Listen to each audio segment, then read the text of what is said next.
Nexia 1.6 motorimizni zubchat remenini metga qo'yishni ko'rsatamiz. Bizga mana kerak bo'ladi 12 lik shayba gayka bolt qo'yib olamiz. Metga olib kelib, natijada atverkada qaytarib olamiz. Mana tepa past to'g'ri keldi. Endi past tomondan ko'rsatamiz. Mana bu holatda solamiz. Mana shifti. Bu metkamiz mana tunukada bo'ladi. Endi mana solamiz sekin joyiga. Bismillah.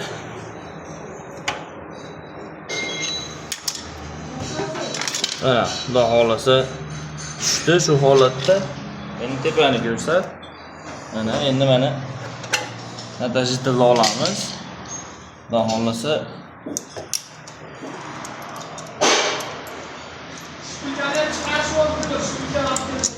shaybani olib tashlaymiz mana. Bu holasa